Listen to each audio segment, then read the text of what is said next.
नमस्कार साथियों, स्वागत है आपका आनंद क्लासेस के यूट्यूब चैनल पर।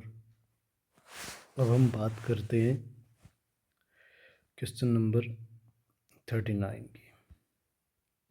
39 की बात करते हैं कि ये कह रहा है कि 7:11 के प्रत्येक पद में क्या जोड़ा जाए कि नई संख्याएं 3:4 के अनुपात में हो। नई संख्याएं 3:4 के अनुपात में हो। तो अब इसको कैसे करेंगे?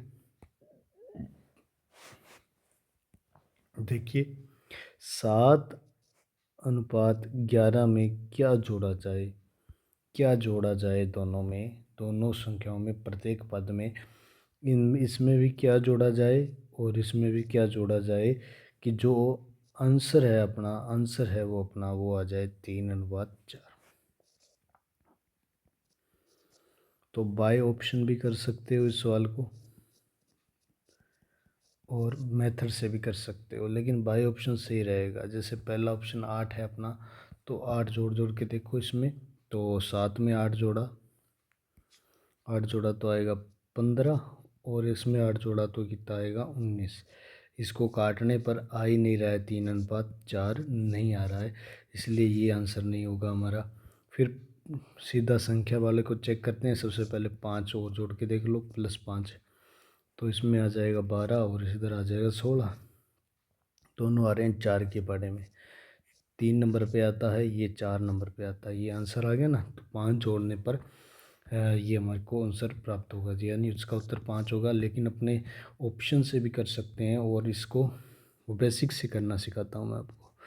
7:11, इसको हम लिख सकते हैं 7/11। इन दोनों में क्या जोड़ा जाए कि रेशो आ जाएगा 3:4 का, मतलब 3/4। मैं मान लेता हूँ कि x जोड़ा जाए इन दोनों में, पता नहीं है क्या जोड़ा जाए। अब आपको पता है ये भाग में है, इधर आके गुणा के अंदर हो जाएगा, और ये वाला पूरा का पूरा इसके साथ चला जाएगा गुणा के अंदर, 3 के पीछे। ठीक है, तो 4 गुणा में आ गया 7 + x के, और 3 के पास आ गया ब्रैकेट 11 + x। ठीक है, अब आप अंदर जाएगा तो ये 4 सबसे पहले मिलेगा 7 से, 7 चौके 28, प्लस का निशान वैसे का वैसा, और 4 मिलेगा अंदर जा कर के x से, तो क्या बन जाएगा 4x। और अब यहाँ से 11 के पास जाएगा 3 मिलने के लिए, 33 बनेगा, प्लस का निशान, गुणा करेंगे 3 को x से, अब क्या उत्तर आएगा 3x। अब ये x वाले यानी चर वाले पद हैं, ये अचर हैं पद, ये अचर पद हैं, तो ये चर वाला पद होगा वो इधर की ओर आएगा, और ये अचर पद इधर अपने अचर पद की तरफ जाएगा। तो बताओ कौन नहीं हिलेगा अपनी जगह से? एक तो ये नहीं हिलने वाला, और एक ये नहीं हिलने वाला, और ये भी लेफ्ट हैंड साइड में रहेगा, और ये वाला 33 राइट हैंड साइड में रहेगा। अब ये 3x इधर आएगा तो किसका हो जाएगा, माइनस का हो जाएगा, और 28 उधर जाएगा तो किसका हो जाएगा, माइनस का। क्योंकि ये इन्होंने स्थान चेंज किया है, इन्होंने क्या कर लिया, पक्षांतरण कर लिया, पक्ष का अंतरण कर लिया, राइट हैंड साइड से left hand side, left hand side से राइट हैंड साइड। ठीक है, अब अपने घटाव करते हैं। तो 4x में से 3x गया। याद रखना, जोड़ घटाव में x की घात है ना, वो बढ़ती ना घटती है, ना बढ़ती है ना घटती है। तो 4 में से 3 गया, 1x आ गया, बराबर में 33 में से 28 गया, 5 आ गया।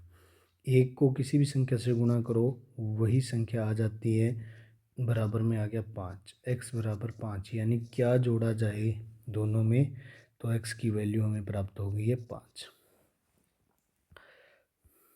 ये हो गया आपका सवाल। बाय ऑप्शन बेटर रहेगा ये सवाल। अब जैसे ये आगे वाला है, 15:19 के प्रत्येक पद में से क्या घटाया जाए, घटाना है कि इसमें से कुछ घटाव करना है और इसमें फिर भी कुछ घटाव करना है, और अनुपात नई संख्या इस अनुपात में आए 3:4 के रूप में। तो बाय ऑप्शन करके देखते हैं अपने। बाय ऑप्शन, पहला ऑप्शन ट्राई करते हैं, 3 घटा के देखो दोनों तरफ।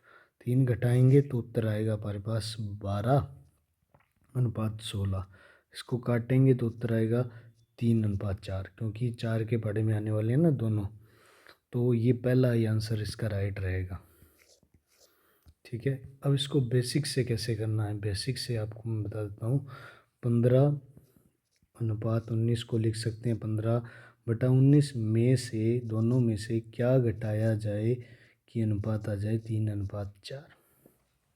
ठीक है, अब आपको पता है ये भाग के अंदर है, इधर आके गुणा में हो जाएगा 4, 15 माइनस एक्स के तरफ, और ये 3 है, इसके पीछे आ जाएगा 19 माइनस एक्स।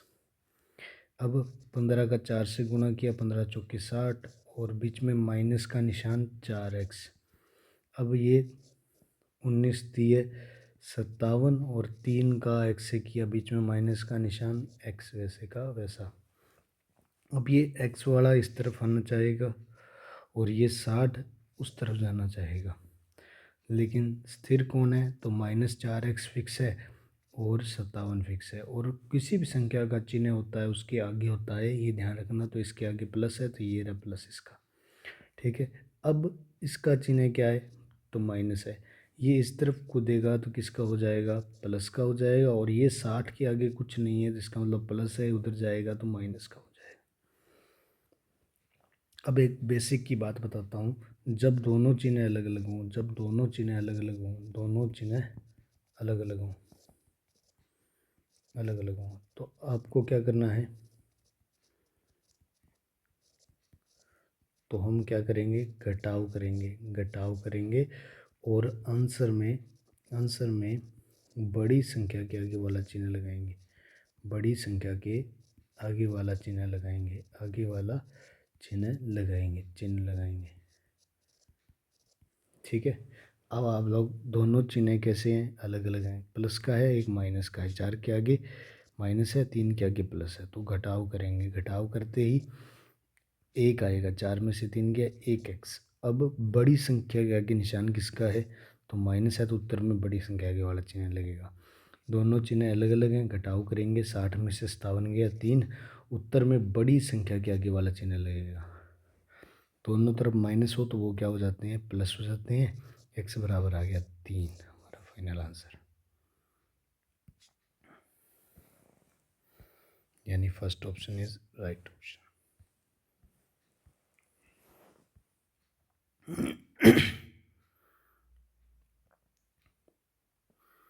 अब देखो, वह न्यूनतम पूर्णांक, पूर्णांक जानते हो आप, इंटीजर, मैंने शुरू पहली वाली क्लास में बताए थे जब ये स्टार्ट की थी प्रश्नावली।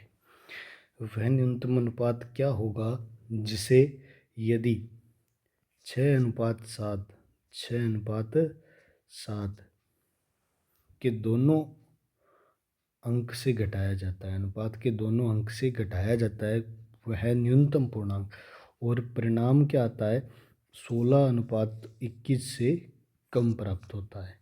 अब अपने को पता नहीं है, लेकिन इससे कम प्राप्त होगा।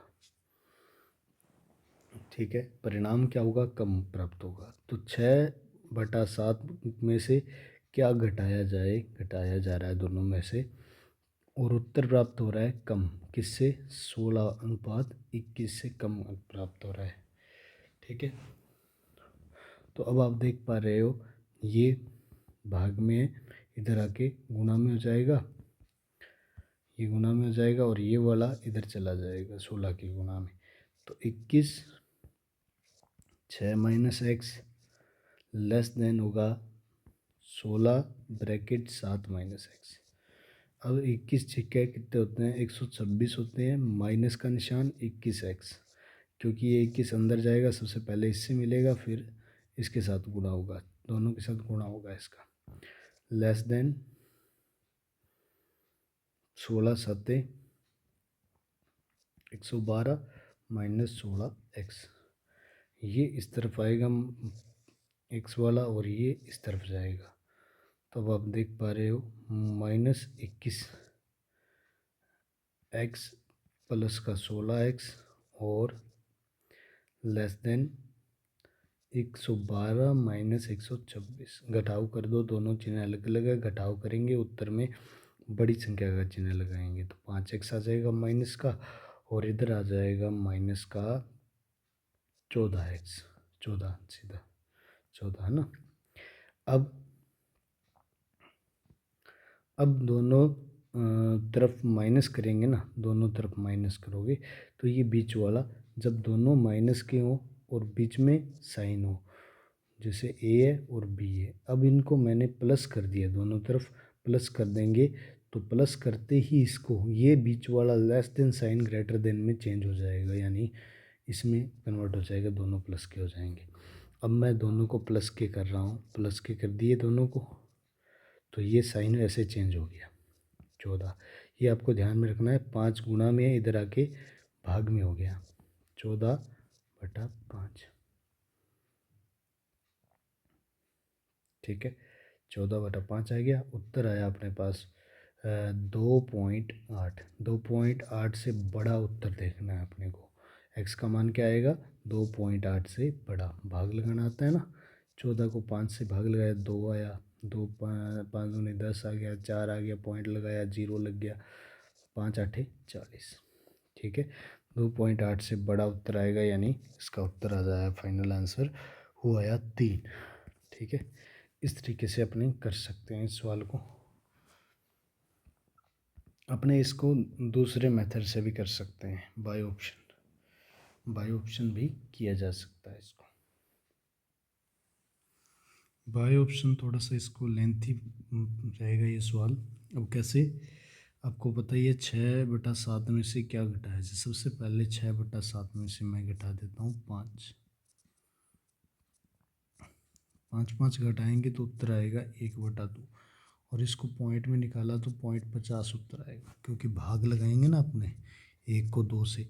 ऊपर वाला हमेशा भाग के अंदर होता है और नीचे वाला बाहर होता है। पॉइंट लगाया 0 लग गया, 5 आ गया। ठीक है, 0.5 के करीब आएगा, 50 भी लिख सकते हो आप, एक ही बात है दोनों। 16/21 इसको भाग लगाओगे आप तो आप देखोगे कितना उत्तर आएगा। 16 को 21 से भाग लगाया, पॉइंट लगाया 0 आ गया। ठीक है, और 21 साते 147 होता है। ठीक है, उससे ज़्यादा 163 168 ज़्यादा हो गया फिर, है ना। 21 साठे 168 होता है, वो ज़्यादा हो जाएगा। ठीक है, 3 और 1 13 आ जाएगा, पॉइंट लगाया 0 6, यानी 0.76 के करीब उत्तर आना चाहिए। इससे कम आना चाहिए, 0.76 से कम आना चाहिए। अब हम क्या करते हैं, इसी में से 4 कम करके देखते हैं। सेकंड ऑप्शन वाला हमारा, ए ऑप्शन हमें चेक कर लिया, बी वाले ऑप्शन में 4 कम करते हैं। 4 कम करने पर हमारे पास आया 2/3। 2/3 आया, इसका उत्तर आता है 0.66। ठीक है, जो इससे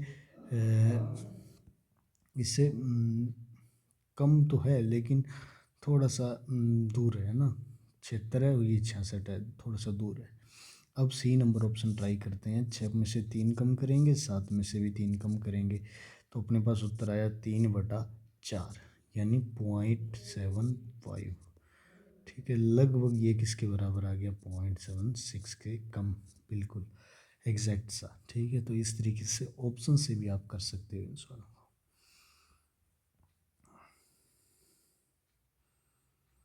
ठीक है, 2 संख्याएं हैं।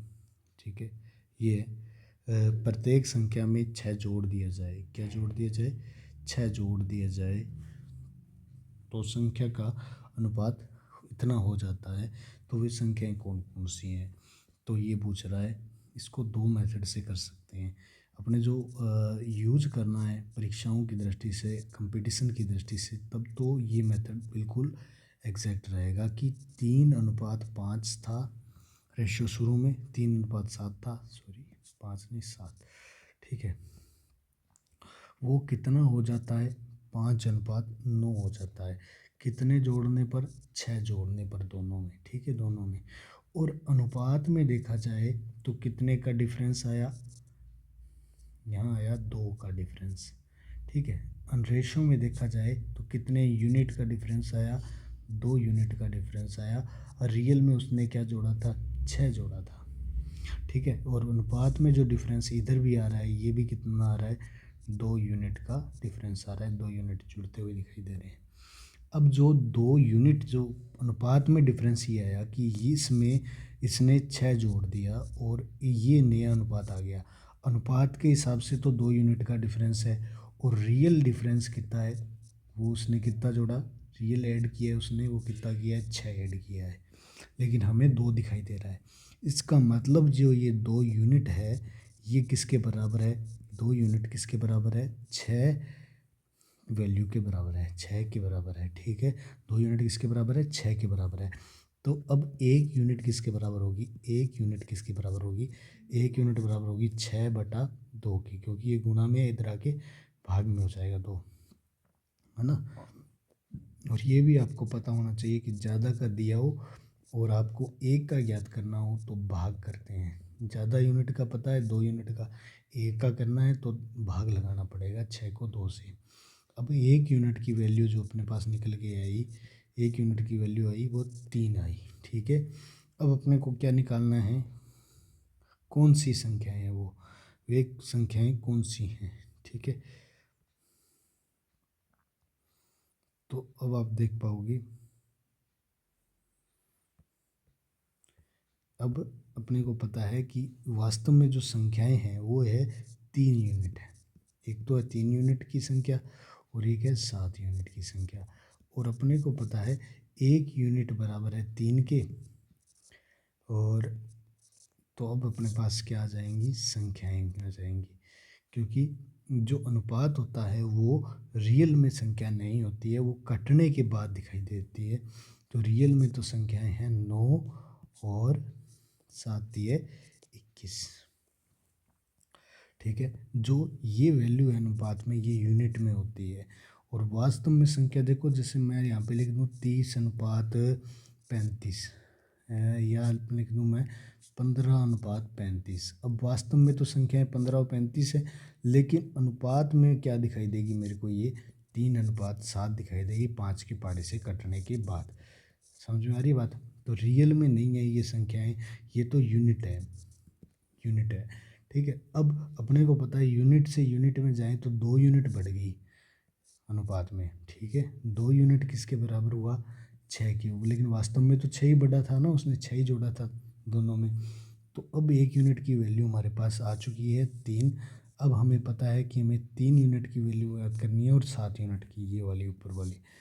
तो हमारे पास क्या आ जाएंगी संख्याएं, तो ये 3 यूनिट की वैल्यू होगी 3 गुणा 3 कर देंगे, और आपको पता ही है 1 का दिया हो ज़्यादा का ज्ञात करना हो तो आपको पता ही है क्या करना होता है, गुणा करना होता है।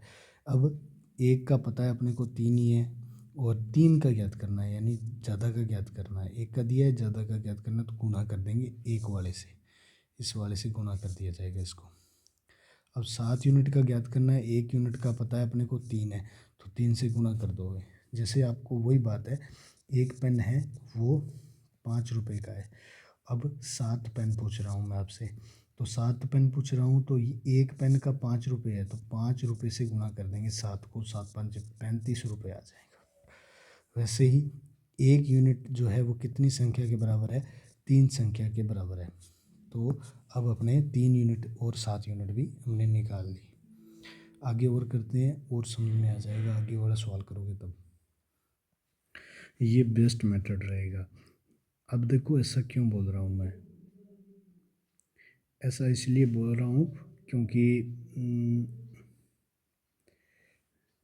ये जो बेसिक मेथड है इसका वो बहुत लेंथी है, और लेंथी से आप करोगे तो टाइम ज़्यादा लग जाएगा। आपको करवाने को तो मैं करवा सकता हूँ,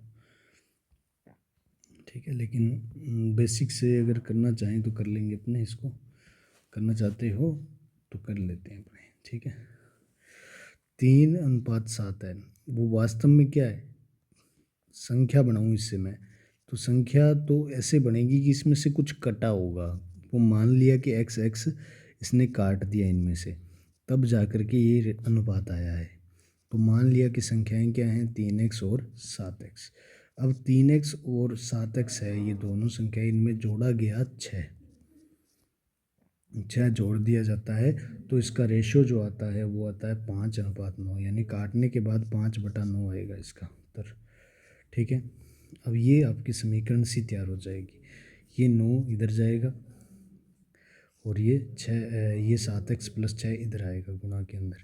9 इधर चला गया गुणा के अंदर और ये 5 बाहर रह गया, 7x+6 इधर आ गया। अब आप देख पाओगे 9×3 27x प्लस 9×6 54 और 5×7 35x प्लस 30। ये 35x इधर आ जाएगा और 54 इधर आ जाएगा, ट्रांसफ़र हो जाएगा। तो 27x माइनस 35x बराबर 30 माइनस 54। इधर आ जाएगा माइनस का 24 और इधर आ जाएगा अपने पास -8x। दोनों तरफ माइनस हो तो प्लस हो जाता है। x बराबर आ जाएगा 24/8 यानी 3 आ गया x की वैल्यू। तो संख्याएं हमारे पास क्या हैं, 3x और 7x है। तो 3 को x यानी 3 से गुना किया, बीच में कोई निशान नहीं है, x की वैल्यू आ गई 3, 9 आ जाएगा पहली संख्या और दूसरी आ जाएगी 7×21। इस तरीके से अपने कर सकते हैं। ये बेसिक मेथड है, ये शॉर्टकट है, जो चाहो आप वो कर सकते हो। अब आगे वाला नेक्स्ट सवाल की ओर चलते हैं। 43 नंबर सवाल ये कह रहा है दो संख्याएं हैं 5:7 के अंदर है, 5:7 के अनुपात में है वो। दोनों में से 40 घटाने पर दोनों में से 40 घटा दिया गया है।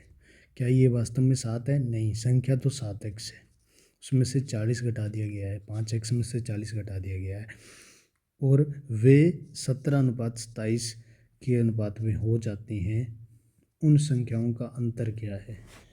उन संख्याओं का अंतर क्या है? अंतर मैंने दोनों संख्याओं को घटाने पर क्या आएगा ये पूछ रहा है।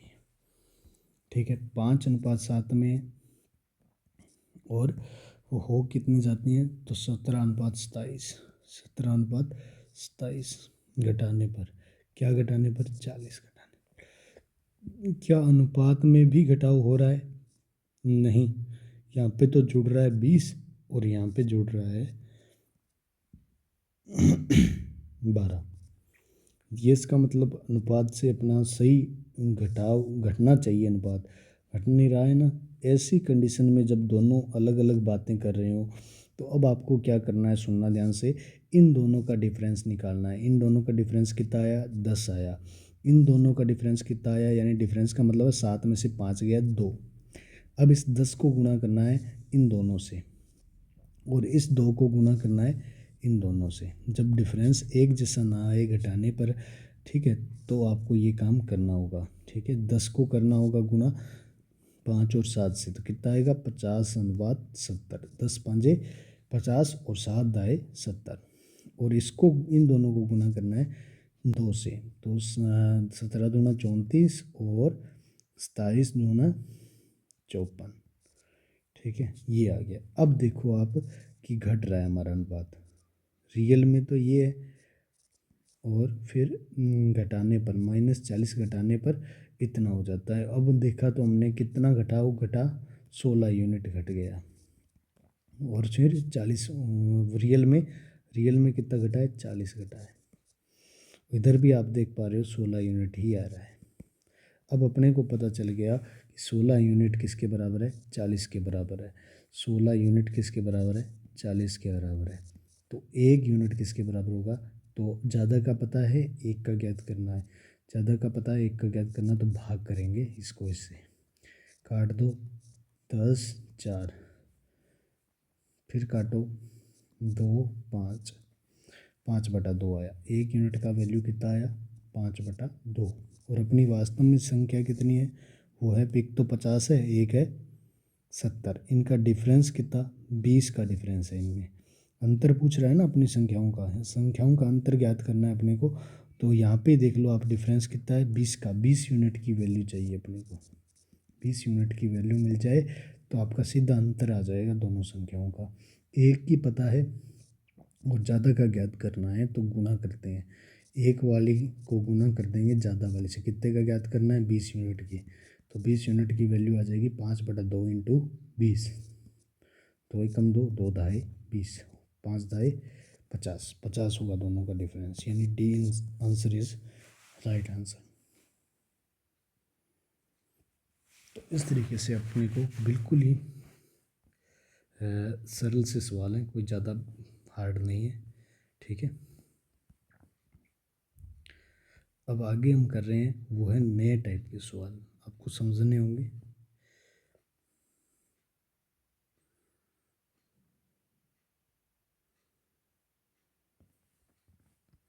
और इसको करने का बेस्ट मेथड बता देता हूँ। बेसिक से भी कर सकते हैं, हालांकि कोई बड़ी बात नहीं है, लेकिन अपने को शॉर्ट ट्रिक से ही करना पड़ेगा, क्योंकि टाइम अपने पास कम होगा और इसी वजह से शॉर्ट ट्रिक से ही करना पड़ेगा। अब वो कह रहा है ए और तथा बी की आय का अनुपात, ए तथा बी की आय का अनुपात 5:4 है, ठीक है। और उनके खर्चे, आय मतलब कुल आमदनी है, और खर्चों का अनुपात है वो 3:2 है, 3:2 है।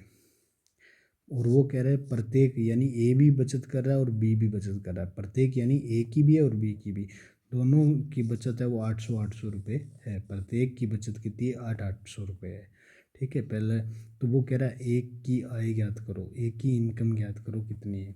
तो अपने को पता है इनकम का जो रेशो दिया हुआ है, क्या ये रेशो ही इनकम होती है? नहीं, इसमें से कुछ कटा हुआ है, वो है 5:4। और वो खर्चा दे रखा है इसने, ये तो उनकी आय है, किनकी आय है? ए और बी की।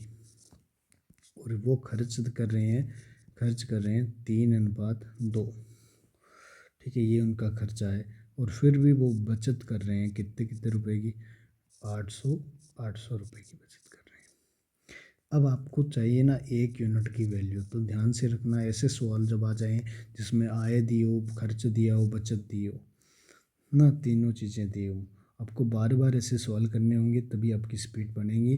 तो ऐसे सवालों में क्या करना होता है? क्रॉस लगाने होते हैं। 2 क्रॉस लगा लिए। अब आपको क्या करना है?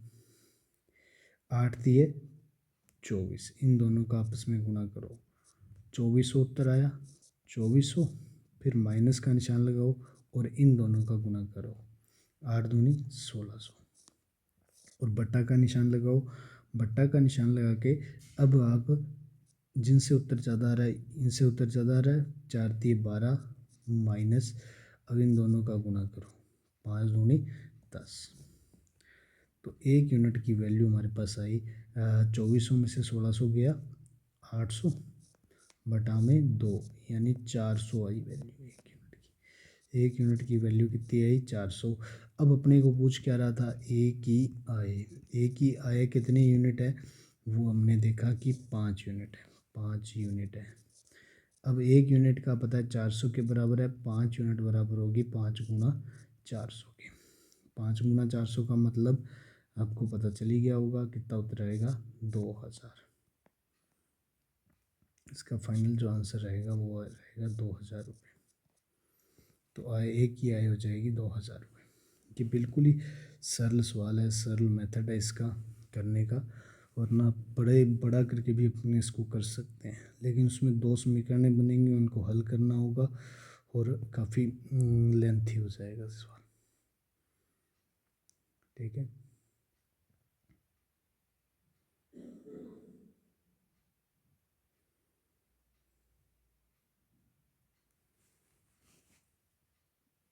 अब चलते हैं नेक्स्ट सवाल की ओर। तो इसका आंसर था 2000। अब 45वां सवाल करते हैं।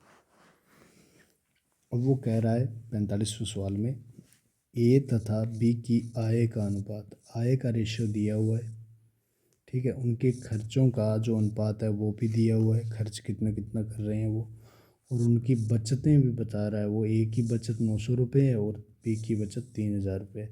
वो पूछ रहा है बी की आय कितनी है, बी की आय कितनी है।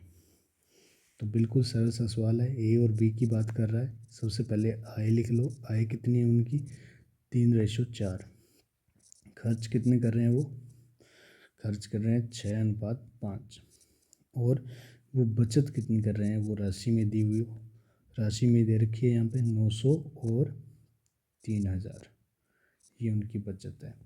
अब बिल्कुल सरल सवाल है, क्रॉस लगाने इस तरीके से और 1 यूनिट की वैल्यू निकाल लेनी है। 1 यूनिट किसके बराबर आएगा, 3 × 6 = 18, इन दोनों का आपस में गुणा करो, 18,000 आएगा। 18,000 माइनस 4500 बटा में 6 × 4 = 24, 24 माइनस 15, ये आया अपने पास आ गया 18,000 में से 4500 गए, कितने बचेंगे 13,500। 13,500 भाग 9, 9 से भाग लगाते उत्तर आ जाएगा 9 × 9, 9 × 5 = 45, 1500 यूनिट है ना। 1500 1 यूनिट किसके बराबर है, 1500 के। अब आय कितनी है बी की आय है 4 यूनिट, तो 4 यूनिट की वैल्यू निकालनी है। 1 यूनिट की वैल्यू 1500 है, 4 की वैल्यू निकालनी है, 4 से गुणा कर दो, उत्तर आया 15 × 4 = 60, 6,000 रुपये। 6,000 रुपये आ जाएगा इसका आंसर। ठीक है, बिल्कुल ही सरल सवाल है।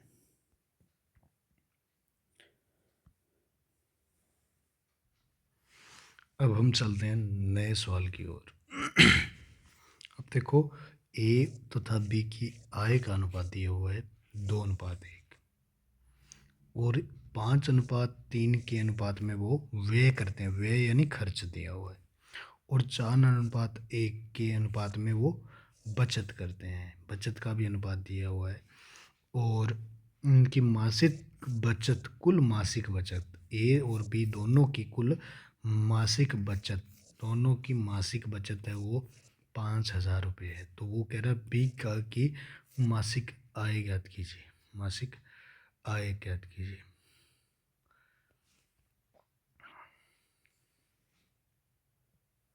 आय ज्ञात कीजिए। अब अपने को दिया क्या हुआ है, सबसे पहले आय भी दी हुई है, व्यय यानी खर्च भी दिया हुआ है, और बचत का रेशो दिया हुआ है। ठीक है, ए और बी की बात कर रहा है वो। 2:1 उसकी आय बता रहा है, 5:3 उसका व्यय बता रहा है, और 4:1 है वो बचत का है। बचत का रेशो कितना है, 4:1। और वास्तव में रियल में अपने को पता है कि ए और बी दोनों मिलकर के की बचत है वो कितनी है, बचत है वो 5,000 है, 5,000 रुपये। और अनुपात में दोनों की बचत कुल कितनी है, 5 यूनिट है। ठीक है, अनुपात में उनकी बचत कितनी है, बचत कितनी है ए और बी की, वो है 5 यूनिट। 5 यूनिट किसके बराबर है, 5,000 के बराबर है। ये समझ में है आपको, क्योंकि रियल में 5,000 है, वैसे अनुपात में देखा जाए तो 5 यूनिट है उनकी बचत। तो अब अपने को 5 यूनिट का पता है, 1 यूनिट कितने के बराबर होगा, 5,000 को किससे भाग लगा देंगे, इधर वाले 5 से, उत्तर आया 1,000 रुपये के बराबर होगा। तो अब आपको उनको पता है ए की बचत कितनी है, 4 यूनिट है, 4 यूनिट का इसके बराबर होगा 4,000 के बराबर होगा। तो बी की बचत 1,000 रुपये है, क्योंकि 1 यूनिट के बराबर है उसकी एक बचत बी की, और ए की बचत 4 यूनिट के बराबर है, यानी 4,000 रुपये। वैसा भी आप देख सकते हो 4,000 और 1,000। अब अपने को निकालना है बी की आय, बी की आय निकालनी है, बी की आय निकालनी है आपको, बी की आय निकालनी है आपको। अब अपने को पता है 1 यूनिट कैसे ज्ञात करना है, 1 यूनिट ज्ञात करना है इस तरीके से। तो अब आप ज्ञात कर सकते हो, 4×3 = 12,000 माइनस 12,000 माइनस 5,000 गुणा करते ही, और उसके बाद में 6 माइनस 1 यानी 5, 5 एकम 5। और अब इसके बाद में 7,000 आएगा ऊपर, बटा में 1, यानी 1 यूनिट की वैल्यू है 7,000 रुपये। ठीक है, तो बी की आयु कितनी, 1 यूनिट है, बी की आय कितनी यूनिट है, बी की आय भी 1 यूनिट के बराबर है, कितनी है, 1 यूनिट के बराबर है। 1 यूनिट बराबर 7,000 रुपये, 7,000 रुपये उसकी आय हो जाएगी। जो बी की आय होगी वो 7,000 रुपये होगी। बिल्कुल ही सिंपल सा सवाल था ये। ठीक है, अब हम जो करने जा रहे हैं आगे, वो नए टाइप के सवाल हैं। ठीक है, न्यू टाइप के सवाल स्टार्ट हो रहे हैं। अब आपको इनको समझना होगा, करना भी होगा। पहले हम इसके समझते हैं इसको। अब इसके अंदर दिया क्या हुआ है, सबसे पहले आप देख पा रहे हो, समझने के लिए इसी सवाल को समझेंगे अपने, इसको आधार बना करके। 3 व्यक्ति हैं, इनका नाम है ABC, इनका कुल वेतन है इसका 1,44,000, 1,44,000 इनका कुल वेतन है। ठीक है, अब ये क्या करते हैं, ये क्रमशः 80%, 85%, 75% खर्च कर देते हैं।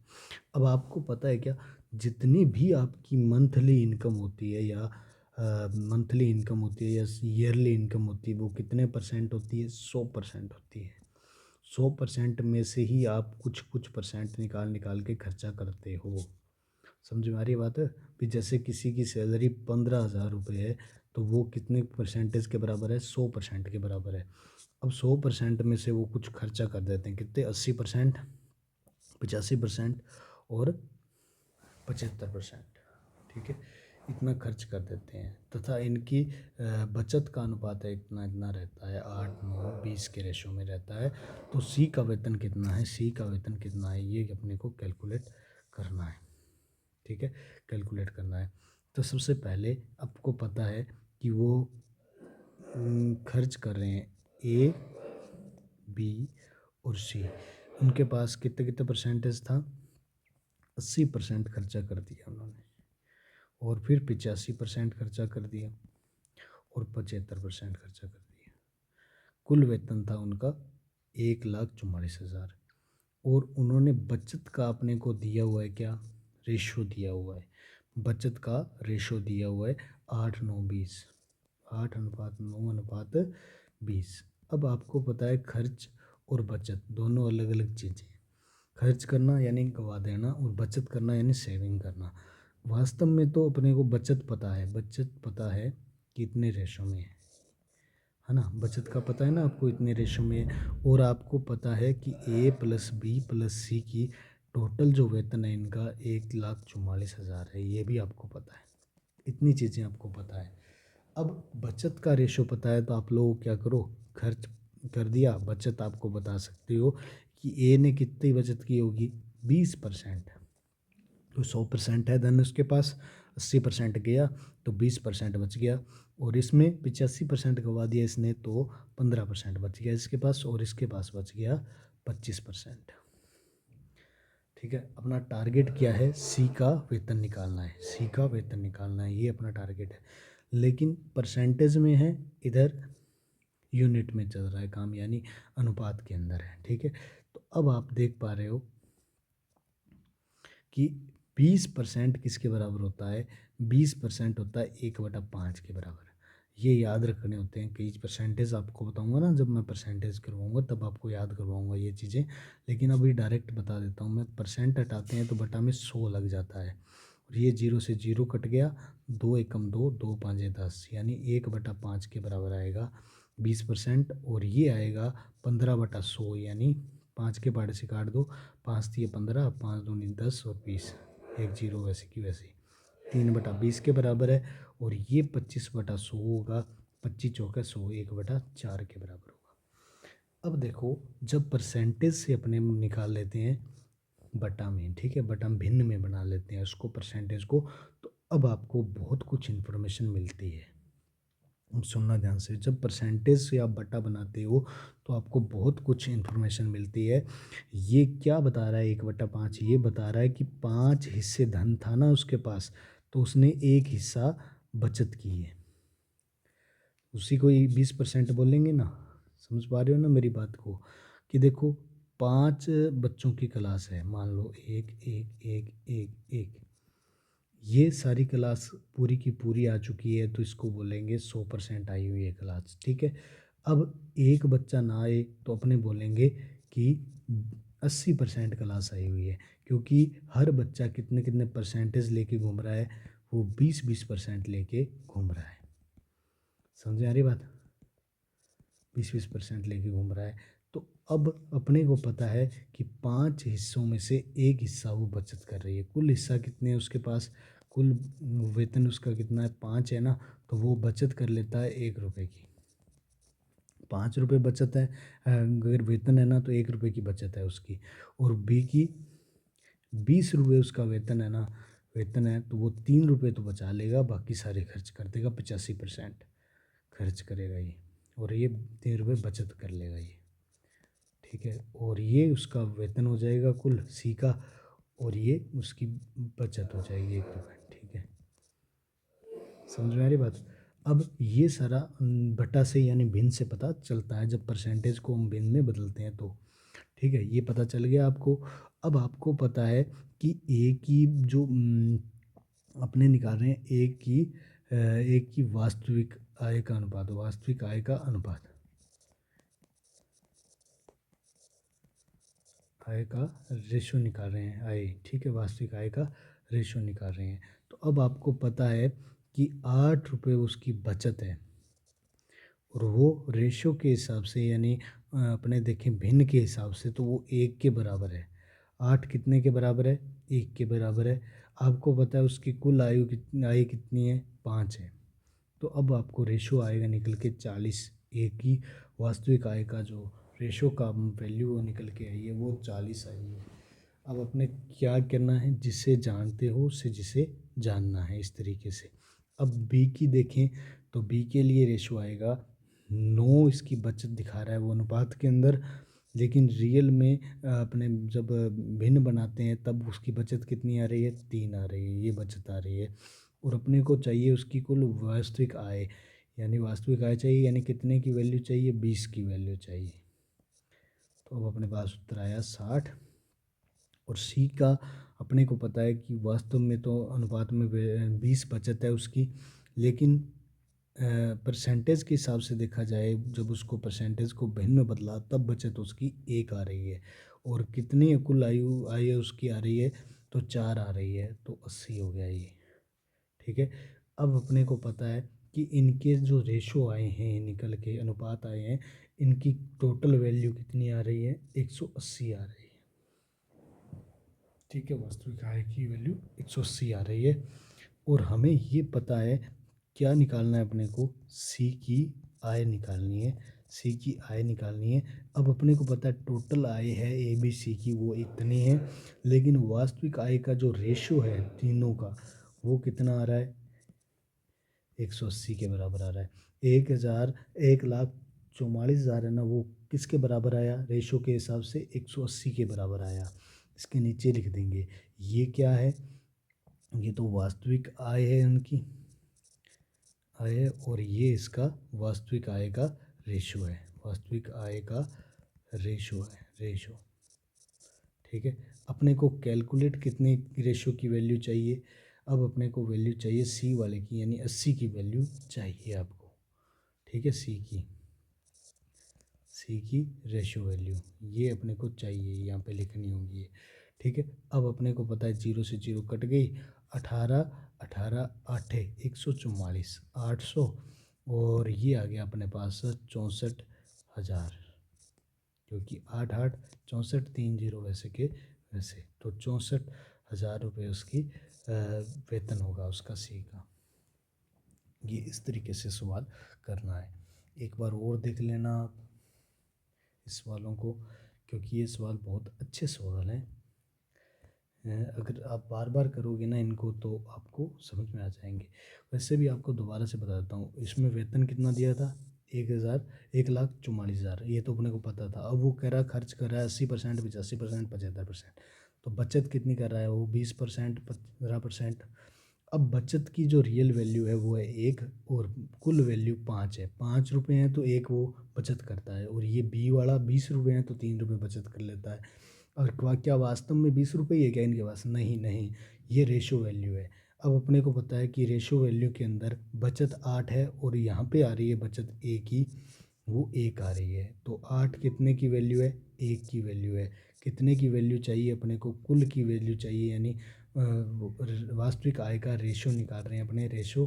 तो 5 का रेशो निकालेंगे तो 40 आएगा, और इसी प्रकार से इनका निकाल लिया, फिर अपने को कैलकुलेशन करने के बाद हमारा आंसर आ गया।